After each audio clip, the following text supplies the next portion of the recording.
Hi అండి. అందరికీ నమస్కారం. Welcome back to my YouTube channel. ఈరోజు మన వీడియో వచ్చేసి ఒక సబ్స్క్రైబర్ అయితే కమెంట్ చేశారు. అదేంటి అంటే, అక్క మనకి ఏపీలో సీజీపీఏ టు పర్సెంటేజ్ కన్వర్షన్‌లో చేంజెస్ చేస్తూ ఒక సర్క్యులర్ అయితే పాస్ చేశారు. సో, అది జీడీఎస్‌కి కూడా వర్తిస్తుందా అనేసి అడిగారు.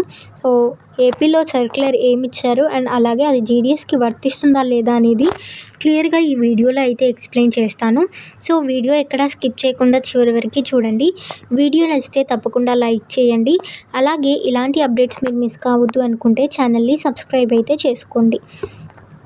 సో, మనకి ఏపీలో వచ్చిన సర్క్యులర్ ఏంటంట అంటే, మనకి సీజీపీఏ టు పర్సెంటేజ్ కన్వర్షన్ ఎలా చేస్తారు అంటే, మన సీజీపీఏ ఇంటూ 9.5 లేదంటే 10 చేసి వచ్చిన దాన్ని పర్సెంటేజ్‌గా కన్వర్ట్ చేస్తారు. ఫర్ ఎగ్జాంపుల్ మీకు 8.5 జీపీఏ ఉందనుకోండి. 8.5 ఇంటూ 9.5 చేసి మనం పర్సెంటేజ్‌ని క్యాలిక్యులేట్ చేస్తాం. బట్ రీసెంట్‌గా చేసిన చేంజ్ ఏంటంట అంటే, సీజీపీఏ ఇంటూ 10 చేసి ఇకపై పర్సెంటేజ్‌కి కన్వర్ట్ చేసుకోవాలి అనేసి ఇచ్చారంట. అంటే ఫర్ ఎగ్జాంపుల్ మీకు 8.5 సీజీపీఏ వస్తే 8.5 ఇంటూ 10 చేస్తే 85% వస్తుంది. సో, అలా ఇచ్చారంట. అది జీడీఎస్‌కి వర్తిస్తుందా అనేసి అడుగుతున్నారు. సో, మనందరికీ తెలిసిందే జీడీఎస్‌లో అలాంటిది ఏమీ లేదు. ప్రెజెంట్ మనకి GDS CGPA to percentage conversion వచ్చేసి 9.5ని బేస్ చేసుకొని చేస్తున్నారు.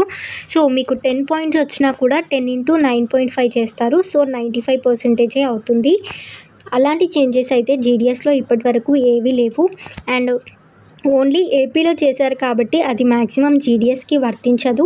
సెంట్రల్‌గా ఏదైనా చేంజెస్ చేస్తేనే జీడీఎస్‌కి వర్తిస్తుంది. హోప్ తన డౌట్ క్లియర్ అయింది అనేసి అనుకుంటున్నాను. ఫర్దర్‌గా మీకేమైనా డౌట్స్ ఉంటే కమెంట్ చేయండి. తప్పకుండా వీడియో చేయడానికి ట్రై చేస్తాను. Thank you.